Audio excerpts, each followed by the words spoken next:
नमस्कार, SBT news में आपका स्वागत है। पेश है 30 जून गुरुवार दोपहर 1:15 बजे राजस्थान की 15 बड़ी खबरें। उदयपुर मामले में जांच में जुटी एसआईटी ने गुरुवार को सापेटिया में एसके इंजीनियरिंग फैक्ट्री में छापा मारकर हथियार बरामद किए हैं। इस फैक्ट्री में ही रियाज जब्बार और गौस मोहम्मद ने हथियार तैयार किया था। दोनों ने इस जगह वीडियो बनाया था। एसआईटी ने फैक्ट्री और ऑफिस को सीज कर दिया है। इधर उदयपुर में सर्व समाज ने मौन जुलूस निकाला, इसमें हजारों लोग शामिल हुए। उदयपुर में टेलर कन्हैया लाल के बाद गुरुवार को तीसरे दिन भी कर्फ्यू जारी रहा। घटना के तुरंत बाद मंगलवार को उदयपुर जिले में कर्फ्यू लगाया गया था। 2 दिन से प्रदेश भर में इंटरनेट भी बंद है। घटना के विरोध में राज्य के कई जिलों में आज बंद रखा गया है। उदयपुर संभाग में तनावपूर्ण माहौल को देखते हुए पड़ोसी राज्य गुजरात ने डूंगरपुर जिले के रतनपुर बॉर्डर से राजस्थान में आने वाली गुजरात रोडवेज की बसों को गुजरात के आखिरी बस स्टैंड शामलाजी में रोक दिया है। गुजरात रोडवेज की सभी बसें अगले आदेशों तक राजस्थान में नहीं आएंगी। वहीं गुजरात रोडवेज की जितनी बसें राजस्थान में हैं, उनको भी वापस बुलाने का निर्णय गुजरात रोडवेज प्रबंधन ने ले लिया है। अब 1 जुलाई से आमजन के लिए बहुत सी चीजें बदलने वाली हैं। इसमें 1 जुलाई से आधार कार्ड को पैन कार्ड से लिंक कराया तो दुगना जुर्माना लगेगा। पहले जुर्माने के साथ आधार पैन लिंक की आखिरी तारीख 31 मार्च 2023 की गई थी, लेकिन अगर आप 30 जून के बाद ऐसा करते हैं तो जुर्माने की राशि 2 गुनी देनी होगी। 1 जुलाई से इसके अलावा आर्थिक लेन देन से जुड़े कई अन्य नियम कायदे बदलने जा रहे हैं। बारात जिले को पुलिस मुख्यालय की ओर से जनता को सुरक्षित माहौल व राहत देने के लिए पुलिस ने नई पहल की है। इसको आगामी समय में जल्द ही शुरू कर दिया जाएगा। पुलिस आपके द्वार सोच के साथ राजस्थान पुलिस ने मोबाइल इन्वेस्टिगेशन यूनिट की शुरुआत की है। पुलिस मुख्यालय से मिली यह वैन अब दूर दराज के गांवों में भी आवश्यक संसाधनों के साथ मौके पर पहुंचकर इन्वेस्टिगेशन का काम करेगी। जिले में चाहे ज्यादती की वारदात हो या फिर कोई संगीन अपराध, इस वैन की मदद से पुलिस मौके पर ही तमाम तरह के साक्ष्य जुटा सकेगी। अमरनाथ यात्रा गुरुवार से प्रारंभ होगी। यह रक्षाबंधन यानी 11 अगस्त तक चलेगी। इस तरह इस बार यात्रा की अवधि 43 दिन की होगी। अमरनाथ यात्रा पर जाने के लिए रजिस्ट्रेशन जरूरी है। अमरनाथ श्राइन बोर्ड के सीईओ नीतीश्वर कुमार का कहना है कि यदि आप अपने निजी वाहन से अमरनाथ यात्रा पर जा रहे हैं तो वाहन पर हाई सिक्योरिटी नंबर प्लेट होना आवश्यक है। बिना इस नंबर प्लेट के वाहन को कश्मीर में प्रवेश नहीं दिया जाएगा। नई शिक्षा नीति 2020 में पूर्व प्राथमिक शिक्षा को व्यवहारिक तथा बच्चों के लिए रुचिपूर्ण बनाने के लिए किए गए प्रावधानों के तहत शिक्षण प्रशिक्षण एवं अनुसंधान परिषद उदयपुर ने पहली क्लास के बच्चों के लिए 3 महीने का स्कूल रेडीनेस कार्यक्रम विद्या प्रवेश तैयार किया है। इसके अनुसार अब सरकारी स्कूलों में पहली कक्षा में प्रवेश लेने वाले बच्चों को सीधे ही पाठ्य पुस्तकों का बोझ नहीं डाला जाएगा। पहले 3 महीने बच्चों को रुचिकर खेल खिलाएंगे ताकि वे स्कूल आने से डरे नहीं। इसके बाद धीरे धीरे शिक्षण कार्य शुरू किया जाएगा। राजस्थान के नगर निगम, नगर परिषद और नगर पालिकाओं में 70 साल से पानी ढोने, शौचालय आदि साफ करने, इससे पहले भी राजकाल में मशक चलाने के लिए भिश्ती का पद था। बाकायदा अन्य पदों की तरह भिश्ती की हर निकाय में भर्ती होती थी। सफाई कर्मियों की तरह भिश्ती समाज को भी सरकारी जॉब में इज्जत से देखा जाता था, लेकिन अशोक गहलोत सरकार ने इस पद नाम को ही समाप्त कर दिया। इससे पूरे राजस्थान के भिश्ती समाज में गुस्सा है। दिसंबर 2012 में भिश्ती पद के लिए 285 पदों पर भर्ती निकाली थी, लेकिन 4 साल अटकी रही और 2 सरकारें बदल गई। चित्तौड़गढ़ प्रताप जिले की सीमा पर निम्बाहेड़ा क्षेत्र में स्थित गंगेश्वर महादेव जमीन से करीब 125 फीट गहरी गुफा में विराजित है। गुफा की गहराई इतनी है कि शिवलिंग तक पहुंचते पहुंचते ऑक्सीजन लेवल इतना घट जाता है कि सांस लेना भी मुश्किल हो जाता है।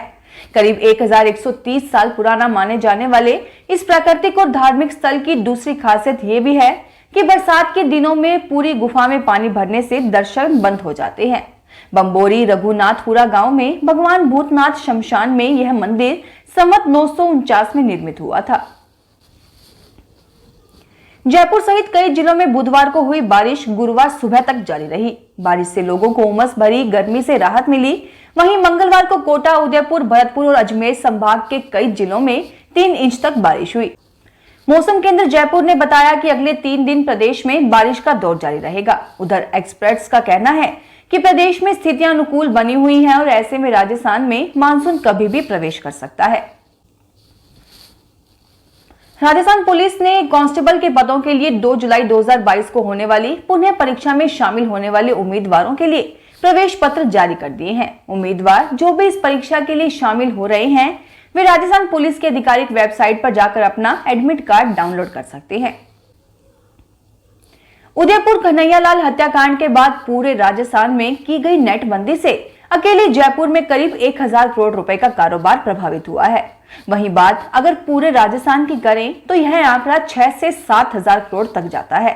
नेटबंदी से ऑनलाइन मार्केट तो पूरी तरह से ठप हो ही गया है, वहीं ऑफलाइन रिटेल मार्केट भी 60 से 70% तक प्रभावित हुआ है। उदयपुर हत्याकांड के चलते पहली बार पूरे राजस्थान में 24 घंटे की नेटबंदी की गई, जिसे बाद में एक दिन के लिए बढ़ा दिया गया।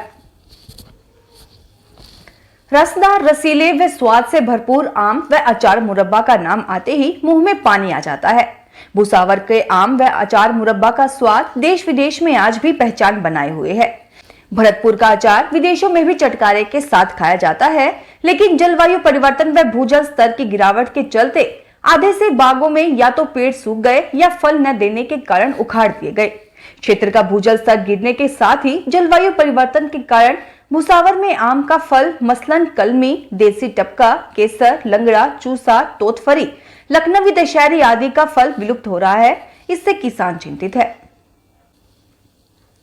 राजस्व न्यायालयों में नियुक्ति राजकीय अधिवक्ताओं का मानदेय बढ़ाने को लेकर दायर याचिका पर जोधपुर हाईकोर्ट के जस्टिस विनीत कुमार माथुर ने सरकार को नोटिस जारी कर जवाब तलब किया है।